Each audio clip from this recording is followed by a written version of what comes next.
Hey there, Boulders fans. Mark Spillane here in the bullpen at Provident Bank Park, and I'm joined today by Boulders starting pitcher Bobby Blevins. Bobby, thanks for the time. Mark, thanks for having me. All right, today we're going to do a little bit of a tutorial, Bobby, and just show some of the fans out there how you throw your pitches, what pitches you throw, and how you approach different hitters. So first, just tell me, what do you throw during the game? I throw everything. I mean, you put up there, I throw fastball, sinker, cutter, slider, changeup, and a curveball. Out of all those pitches, I make them into 3 different pitches. For my fastball, I make it, move all different ways, pressure points, just all that, and just throw a lot of strikes. So that's a wide variety of pitches, and you mentioned pressure points, and obviously that comes into play when you talk about the grip that you put on the baseball. So why don't you just go ahead and show us the different grips that you can use for different pitches? Okay, my go-to grip, my main grip whenever I'm having a catch or, just want a straighter fastball, I just grip a regular 4-seam fastball across the horseshoe. Middle finger on the fatter part, index finger right here. Just grip it, and it's just a straight release off the fingertips, pulling down off these laces. One thing I could tell a young kid is, or anyone, is if you can pull down on the laces, it creates a faster spin. And with a 4-seam fastball, the reason why it stays straight and why it carries faster and tends to be faster is the tighter the spin, the more giddy up it has. Next pitch would be a sinker or a 2-seamer. Regular 2-seamer, I go ahead and I'll go with a sinker, which I grip the ball a little bit up around the horseshoe, get here. Thumb is directly underneath. I play with the thumb to make it move, this way or down. That just all depends on the thumb point and pressure points up here. 2-seam grip, sinker right here, and I just really let it get off my fingertips, all right? And that creates that spin, the tumbling effect. My next thing is my cut fastball, which is simply, there's my 4-seam fastball. I just kind of come across a little bit, a little closer fingers, and I kind of cut the ball in half. So when I put a little more pressure on my middle finger right there, and then I just basically cut down through the half of the ball.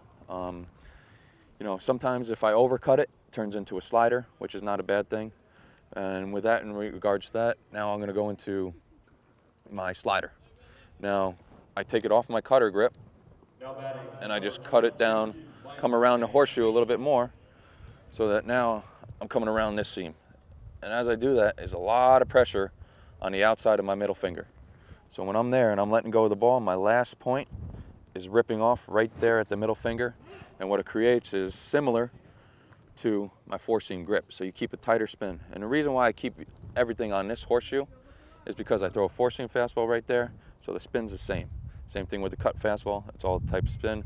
And then that's the slider right there, which I rip down, and it kind of comes off the same spin. Off of that now, I come with a curveball. Again, off a 4-seam grip. So when I come with the curveball, I'm here, and I'm letting it go, and what kind of spin do I get? Is a 4-seam spin, and it's a 12-6 curveball. So what I do with this, I put a lot of pressure right here, and then down with my thumb right underneath the horseshoe. All my pressure is right here on my thumb and right there on my middle finger. These other fingers are all there just for guidance, to help you feel a little comfortable. And ultimately, is what you're doing is you're throwing fastball, fastball, fastball, and at the last second, you're pulling down and ripping this middle finger down into your left hip. Now what that creates is a tight spin and just a 12-6 drop. Now also, which is very good on left-handed hitters, after you got a 2-seam, a sinker running away, is now a circle changeup. Mine's a little bit different than others, but it's one that I've thrown for a long time and just played with, and it works. So I get my simple grip right here. I feel something with my thumb underneath. I get the circle there. Sometimes I don't even get the circle. I just get there. I have a little smaller hands than some people. I run my middle finger up around this horseshoe right there, and I grab my ring finger around that horseshoe. So this way, when I'm pulling down, I'm throwing fastball, fastball, fastball, I'm turning it over, I feel something coming off this finger. Reason why I keep saying feel is, as a pitcher, you got to feel everything that comes out of your hand. If you have a good feel for everything, now you could do anything you want with a pitch. Like now, it's like, okay, 2-seam fastball, sinker right there. Now I feel I could play, I could play a little pressure point right here with my index finger, and maybe that'll make the ball dive a little harder. It's the same thing with my cut fastball. You get here with it, you get a little more pressure downward, you'll get a little dive action. You get a little under it, and you get that, and you'll get a little run action. You know, this is what I play with to left-handed hitters, or if I want a fastball up and away and I kind of make it run this way, you just get there and just pressure points. Trust me, it takes a lot of throwing and a lot of practice to do this stuff, but you know, you never learn until you actually try it yourself.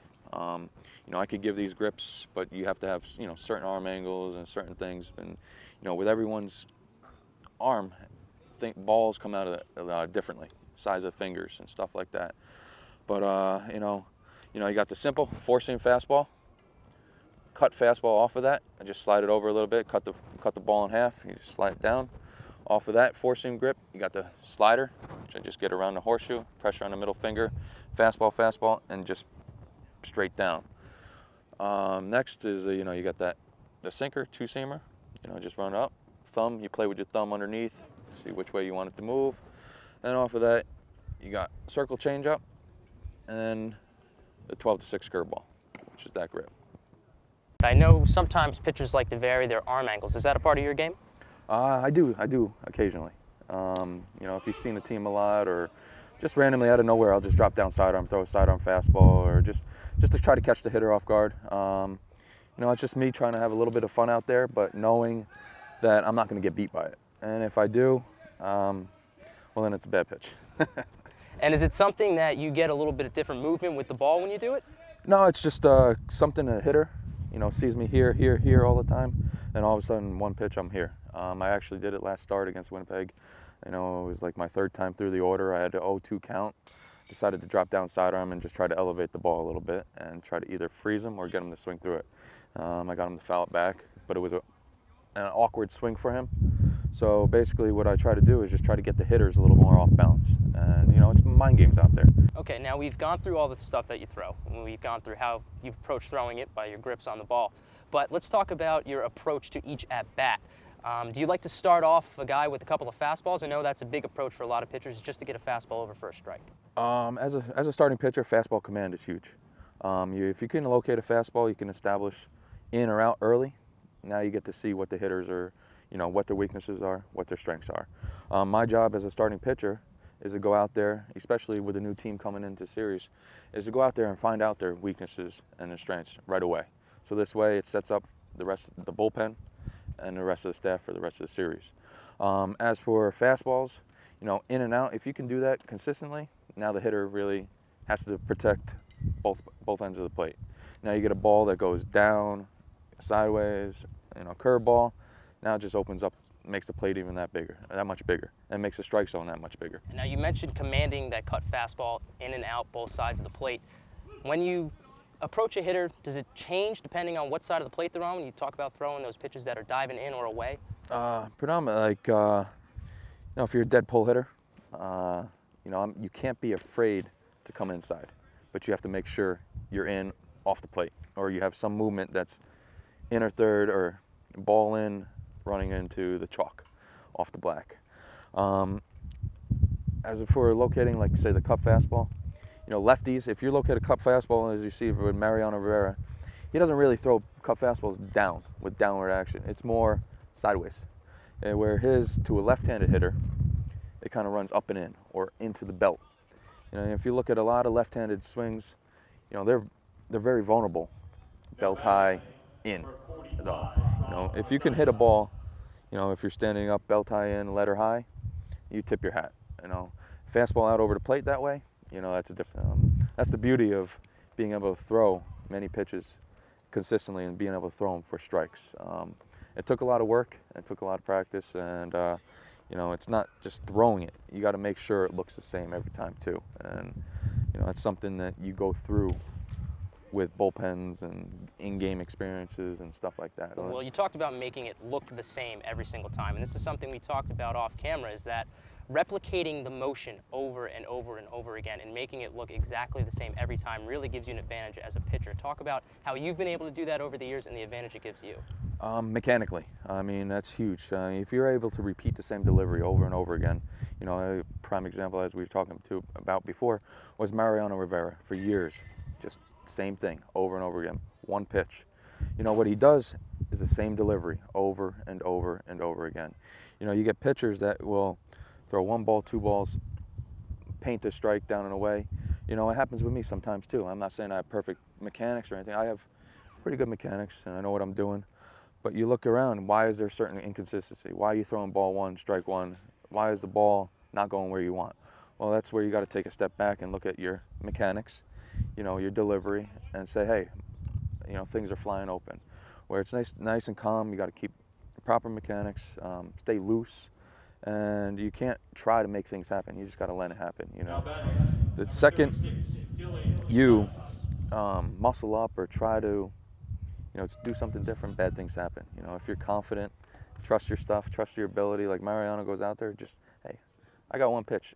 I'm going to tell you it's coming, and no one can hit it. You know, that just says something for what kind of a pitcher he really is. And, you know, in a way, that's kind of my mentality is I'm just going to throw it and tip my hat if you hit it and type of thing like that.